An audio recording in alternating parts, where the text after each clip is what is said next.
Hello learners, welcome to the next session on transfer and conquer. In the previous lecture of transfer and conquer, we saw instance simplification, right? And mainly we spoke about pre-sorting. Now today we'll look at the second version of transfer and conquer, that is representation change. So in short, again, transfer and conquer in the sense what you do is given a problem instance, you convert it into some other form, transform it into some other form so that you can get the solution with a better efficiency, right? So transferring a problem and then conquering in the sense getting a solution for it. So let us look at it. The version what we are talking about today is representation change. Last time we saw instance simplification, and the second version of transform and conquer is representation change.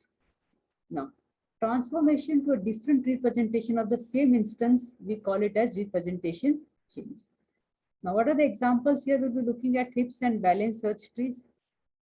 Now heaps, if you already studied data structures, it is very simple, but still let us revise it again. So heaps are partially ordered data structure that is specially suitable for implementing priority queues. We already studied priority queues as a part of our data structure course, fine.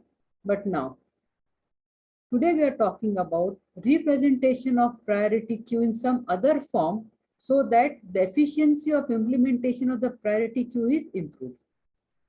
So priority queues arises naturally in many applications such as scheduling job execution by computer operating system, like we say priority-based job scheduling, and traffic management by communication networks and all.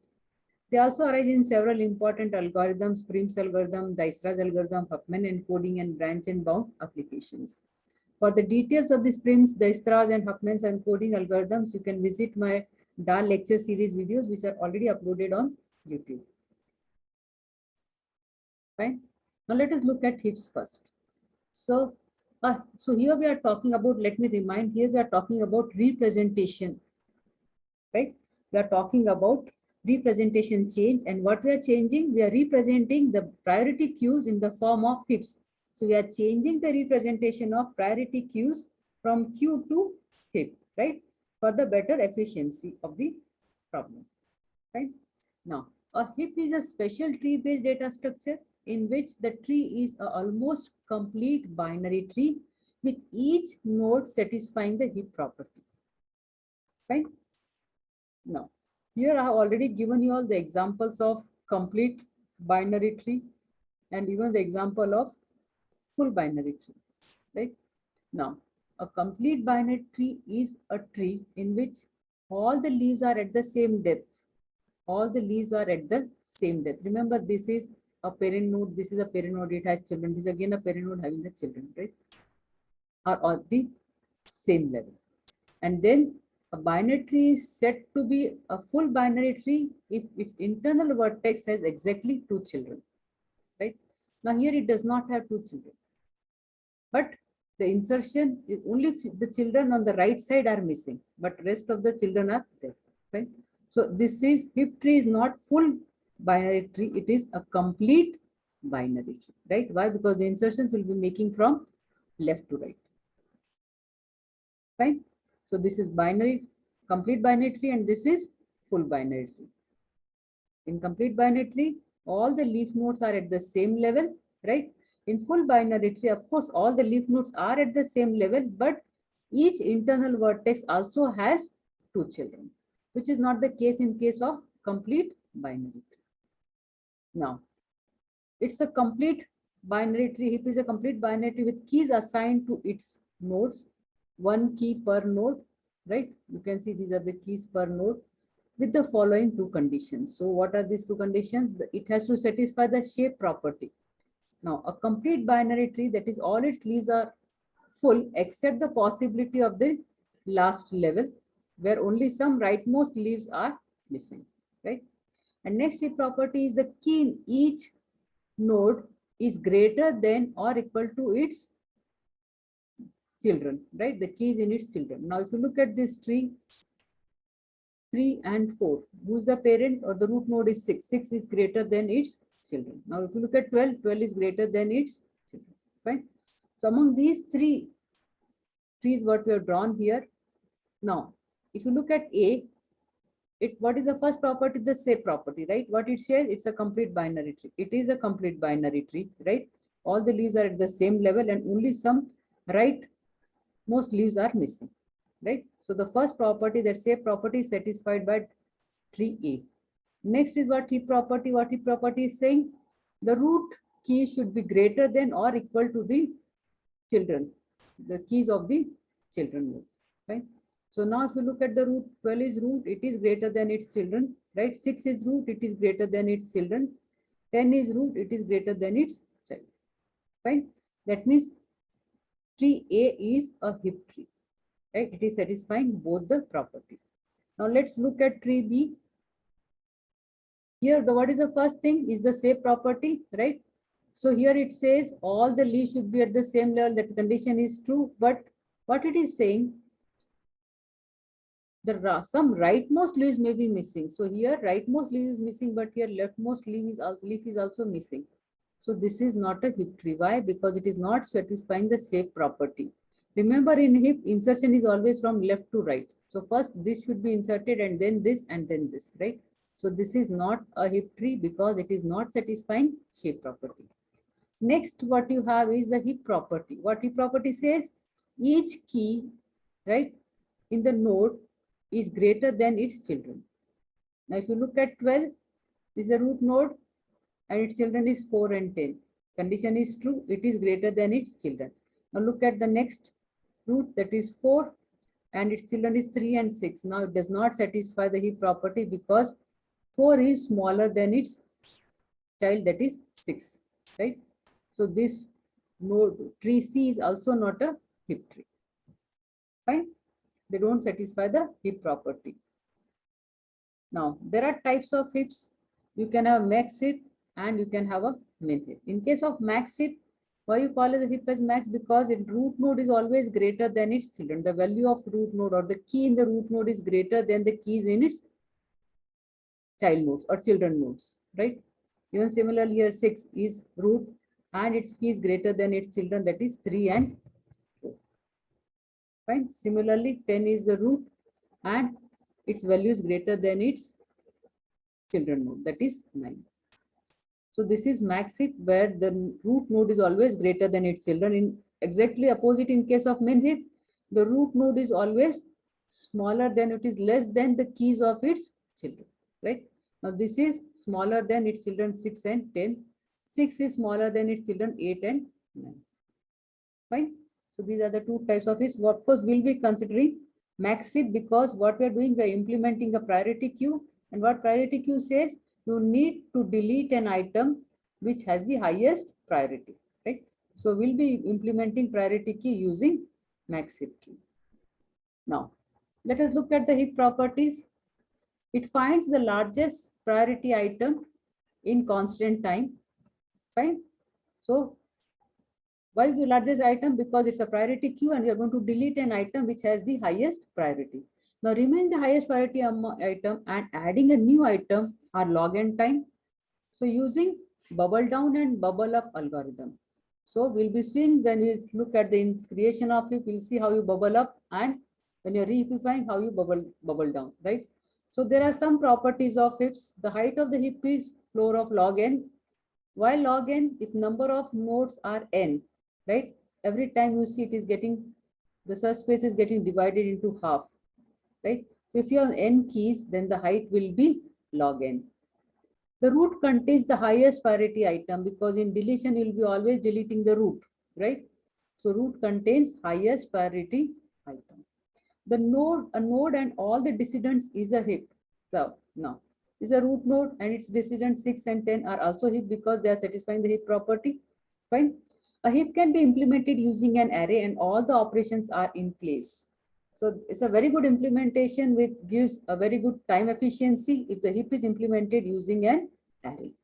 So if you're implementing using an array, then the index of the root is 1 and the index of the left child is 2i and the index of the right child is 2i plus 1, right? So the level I of heap has 2i elements. Now, if this is level I, if it is 1, this is level 1, this is level 0. If it is level 1, then 2 raised to I, that is 2 raised to 1. So it has 2 nodes at this level. Similarly, at this level, it will be 2 raised to 2, that is 1, 2, 3, and 4. Right?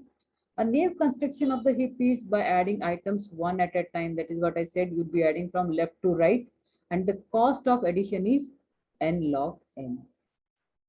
Fine. Now let us look at array representation of it.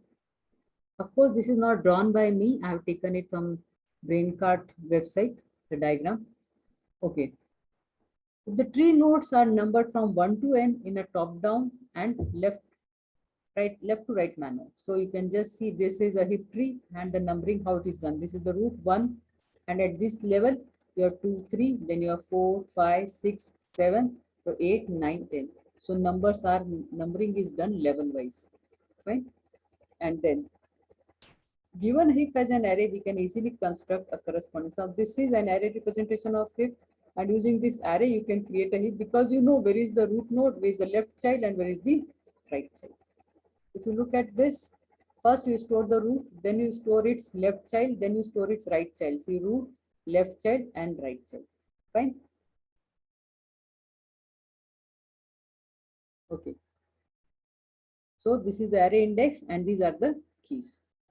Now let us see how you calculate the addresses. So parental nodes will be in the first floor of n by 2 positions of the array. So now if you just divide it into half, the first half will have all the parent nodes and the next half will have all the children nodes.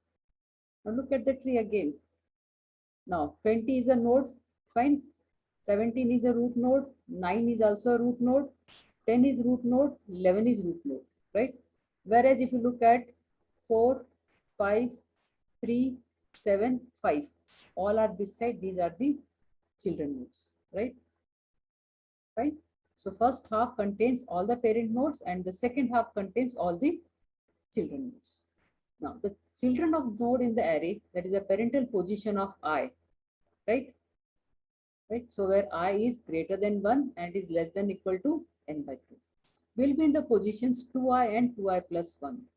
If you look at 20, that is first I, suppose the value of I is 1. If you want to look at the children of node 20 and position of node I is equal to 1 here, right?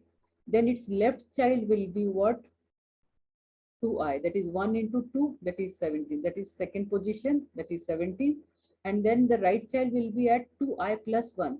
So 2 into I is what? 1. So 2 plus 1, that is third position, that is 9, you can see here. It's very easy to calculate a node's left child and right child. By using the formula 2i, if node position is I, then 2i will be its left child and 2i plus 1 will be its right child. Right? And similarly, the corresponding the parent of a node in the position I will be I is less than equal to greater than equal to 2 and less than equal to n. It will be in the position I by. Fine. Okay. Now let's look at heap sort.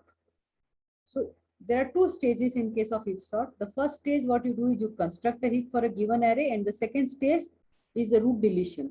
Because every time from heap you always delete a root because root has the highest key in it. So apply the root deletion operation in n minus 1 time to the remaining heap. Now, how do you create a heap tree construction? There are two ways to create. Either you go for bottom-up approach or you go for top-down approach. So in case of bottom-up approach, it initializes the complete binary tree with n nodes by placing keys in the order given and then heapifies the trees as follows. Right? So heapifying is an important process which actually makes the key, moves the key at its proper position so the tree remains as a heap tree. So starting with the last parental node, the algorithm checks whether the parental dominance holds for the key in this node. Now, when you're talking about parental dominance, that means the parent key should be greater than its children. It does not, if it does not, the algorithm exchanges the node's key k with the larger key of its children and checks whether the parental dominance holds for k in its new position. So this process continues until the parental dominance for k is satisfied. Right? So this process goes on. After completing the heapification of the subtree rooted at the current parental node, the algorithm proceeds to do the same for the node's immediate predecessor. Fine. And the algorithm stops after this is done for the root of the tree till it bubbles up, right? The concept will be more clear once we look at an example. So this is an algorithm. I'll not explain it. We'll directly go for the example so that the concept will be more clear. Now, in case of bottom up, suppose these are the keys what are given and you're supposed to create a heap tree. So what you do, you create a binary tree like this. The first key what you read will be the root. Then you start insertion from left to right. So 12 is the left child, 9 the right child. Again, what you read is 6. So 6 will be the left child of 12, 4 will be the right child of 12, and 10 will be the left child of 9. Right? So very simple. So first create a binary tree. Make the insertions from left to right from of all the given keys. Now, once the binary tree is created, now you start checking the parental dominance. So you start from the last node first, what was added. So first, this double arrow shows whether you are checking whether it is satisfying the parental dominance or no, right? So it is 9 and 10. It is not satisfying. Why? Because root is smaller than the child. So what you do, you swap the values, right? So once you swap the values, it moves here. So 10 is moved here. Right. The next insertion what we had made was 4 and then 6. So just again put the double arrow to show we are comparing the values of the root and the children. Fine. Again you check. It is satisfying the parental dominance because root is greater than its children. So there is no change here. There is no swapping here. The key remains, the nodes remains or the keys remains at its position. Fine. After this, now it will move the level up and check the parental dominance of the root node. So it is checking with 12 and 10.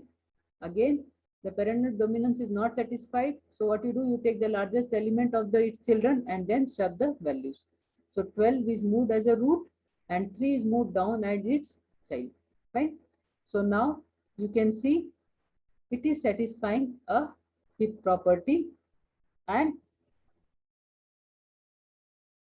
this is what you get after heapifying it. So this is a complete heap tree built using bottom-up approach. I hope the concept is clear, and see the number of comparisons we have made is very less, and this process of moving up and moving the keys down to satisfy the heap property, we say it is bubbling up and bubbling down of the keys. Fine. Okay. Now same tree if you are creating using top-down approach, then how do you create it using top-down approach? Same keys you have. So first you create a root node. The first key is always a root. So you just create a root node. Then you insert the next key on the left side. Of course, the insertion again I remind is from left to right. So first it's a left child of 3. You check the parental dominance. It is not true. So what you do, you swap the values. Right now root is greater than its child. Fine. The double arrow shows the swapping of the keys. Next, now what you insert is 9, which will be inserted as a right child here. Again, check for the parental dominance. It is not required. It is already satisfied. So next, what you add is 6. Again, the insertion is from left.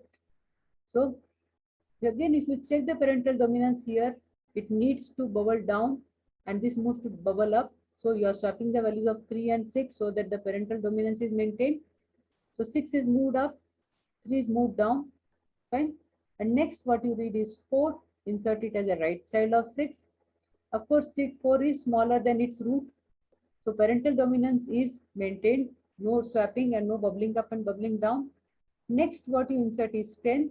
10 will be inserted as left child of 9. Fine. Again, check the parental dominance. Of course, root is smaller than the child. So again, 10 will bubble up, 9 will bubble down. Fine.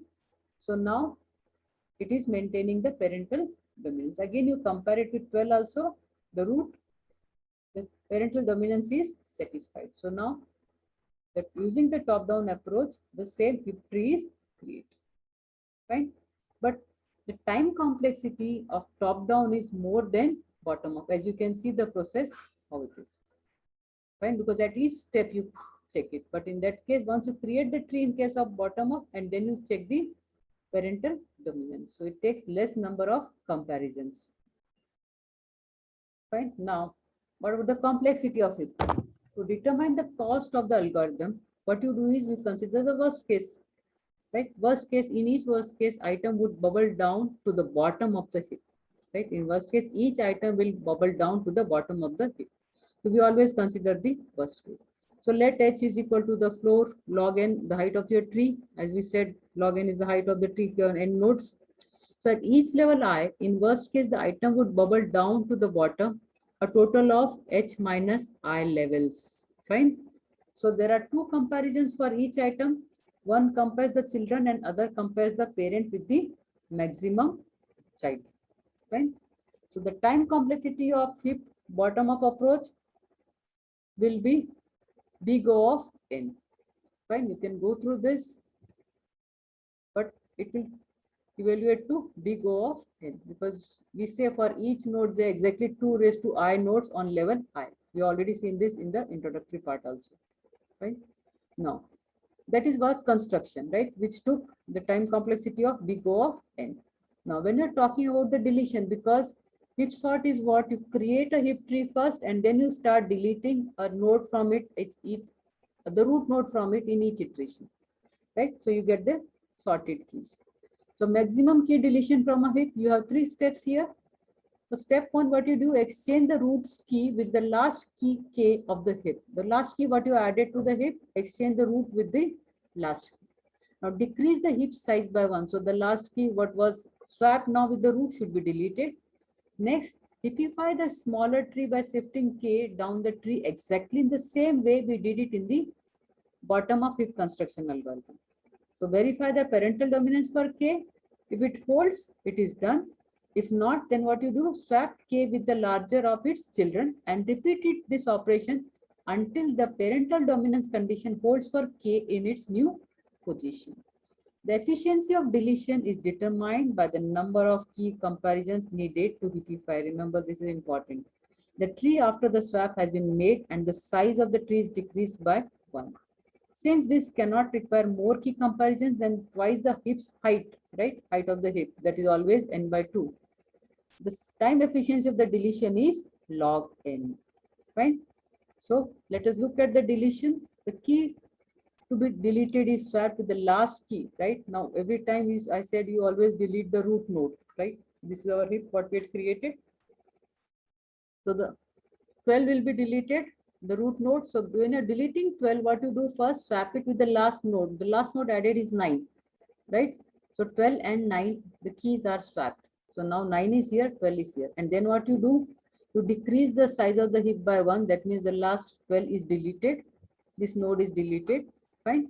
After deleting the node, what you check? You check the parental dominance. Now parental dominance is what? Root should be greater than its children, right? Now here root is not greater than children because 10 is greater than 9. So just swap the values, fine. You swap the values. Then again, swapping is done here. So there is nothing to compare. So the process will stop here. If the process swapping is done here, then again it will be compared with its children, fine. So the time complexity of root deletion operation is n log n, right? Why? Because in worst case, 2 times you'll be going to the 2 times log of I to the base 2 comparisons are needed, because you need to restore the heap if there are I elements remaining, right? The complexity is n log n. So the worst case complexity for our heap sort is stage 1 is n, that is construction of heap. Complexity is big O of n, and stage 2 is what? Deletion of a node from the heap, that is n log n. So the mode prominent is n log n. So we give the worst case complexity of heap sort is big O of n log n. Fine. Now remember, heap sort is not a stable sort and requires a constant space for sorting a list. The same thing you can do it using array or linked list, but if you are using it, then the complexity will be n square, right? It will not be n log n. Right? Next example of representation change, what we have is balanced search trees. You know, binary search trees, we are already studying in data structure, and one of the principal data structure for implementing dictionaries. Dictionary is what you are used for searching. So whenever you want to search some keys, what you do, you create a binary search tree of that key so that searching time can be done within log n time. If the size of your keys is n, then you can search a particular key within log n time. Why? Because the search space is reduced to half at each level, at each iteration. Fine. Now, It's a binary tree whose nodes contains elements of a set of orderable items. So one element per node, suppose this is a set and you're creating a binary search tree. So here I've taken alphabet, so you'll be using lexicographic ordering. The first alphabet, what you read is K, so it is root. Next, what you read is L. L is greater than K, so it becomes right side. N is also greater than K, so you come here, it is greater than L, so it becomes right side of L. Then what you read is E. E is smaller than root, that is K, so it will become left child. So smaller will be left child and greater will be the right side, right? So this information form from a set to a binary search tree is an example of representation change technique, right? Now, what do we gain by transformation compared to the straightforward implementation of dictionary? Because if you convert it into a binary, into a balanced search tree, the number of comparisons is less and the time to search for a particular item is reduced drastically. Right? The very good example of balanced binary search tree is 2-3 trees. Now, why we are talking about balancing? Because if I create a binary tree of an ordered data, then instead of creating a binary search tree, I can directly apply binary search algorithm, right? In short, in fact, if I create a binary search tree of some ordered data, then I'll end up with a linear search, right? I don't want my height of the tree to increase, right? I want the height to be maintained. So in that case, what we go for? We go for balanced search tree. And one of the balanced search tree, what we're talking about is a 2-3 tree. Now, the idea of balancing a search tree is to allow more than one key in the same node so that more data can be stored. If you store more data in a key, automatically the height of the tree decreases because more number of keys can be stored at the same level, right? Now, the best example is 2-3 tree is a tree that can have nodes of two kinds. It has 2 nodes and 3 nodes, right? Right? A 2 node contains a single key K and has 2 children, right? Whose keys are less than K. So left child is less than K1 and right child is greater than, I written here K1, actually it should be K2, right? Right child is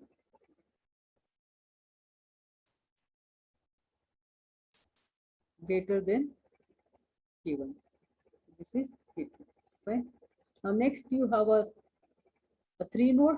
This is a 3 node which contains 2 ordered key. Remember, ordered key means K1 is smaller than K2, right? K1 is less than K2 and it has 3 children, 2 keys and 3 children. The leftmost child serves as the root of the subtree with the keys which are less than K1, right? The middle child serves as the root of the subtree with the keys between K1 and K2, right? And the rightmost child serves as the root for the subtree with the keys greater than K2, fine? The 2-3 tree must have all its leaves at the same level. That's why we call it a perfectly balanced, height balanced tree, right? And the length of a path from the root to the leaf is same for every leaf, right? Every leaf is at the same level, so the length of the path from the root to the leaf is also same, right? Now, let us look at how to insert an element into a 2-3 tree. The insert operation takes care of the balance property of 2-3 tree. See, why we are considering 2-3 tree is because it is balanced. Because it is balanced, the height is reduced. If the tree is empty, create a node and put value into the node. Otherwise, find the leaf node where the value belongs, right? Because you need to compare it less than, greater than. So left side, greater than, right side, right? And in between will be the middle side. If the leaf node has only one value, put the new value into the node. If the leaf node has more than 2 values, then what you do? Because the capacity is 2. If you have more than 2, then you split the node and make the middle item, that is the median of the 3 values, as a parent. If the parent then has 3 values, then continue to split and promote, forming the new root node if necessary. So let us look at examples. The concept is clear. Now these are the list given 9, 5. These are the keys, and you're supposed to create a 2-3 key creation, right? The very first key what you read is 9 and becomes the root.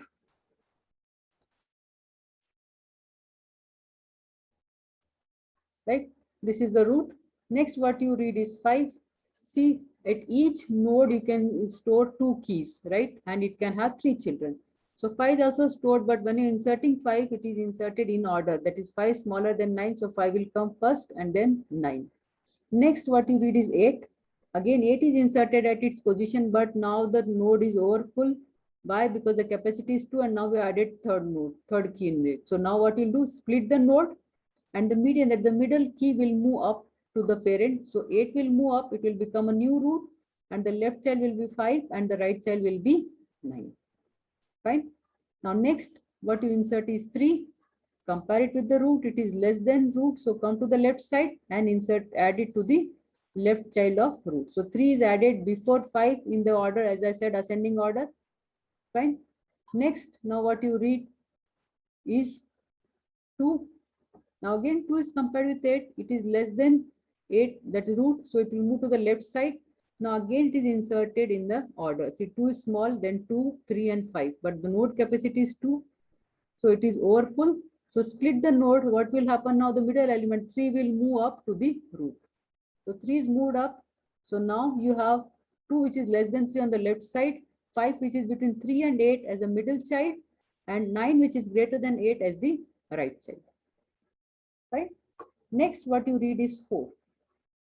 So again, compare it with the root. It is greater than 3, but it is smaller than 8. So it will be the middle child. So you'll add 4 here. Right? Again, insertion is in the order. Next, what you read is 7. So again, compare it with the root. It is in between 3 and 8. So it will be again added as a middle child. But the node is almost full. So what you do, again, split the node. What will move up? 5 will move up. Right? Node is split, 5 is moved up. Now this node is also overfull because only 2 keys can be stored. So what will move up? The new 5 will move up and it will become a new root. Right? So 5 is moved up, it is become a new root with 3 as a left child, 5 as the right child, and 2 as the left child of 3 and 4 as the right child of 3. Fine. 7 as the left child of 8 and 9 as the right child of 3. Right? So what it contains? It contains splitting up of the nodes and moving the new item to become a new root. Right? So this is a bottom up creation of a 2-3 tree, and you can see all the leaves are at the same level. Fine.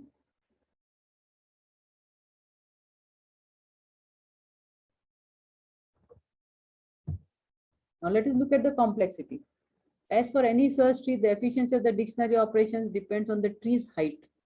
Always we talk about tree's height because that is what saves the search space. So find an upper bound and the lower bound on the height.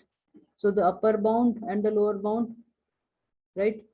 So this is the lower bound and this is the upper bound. Right?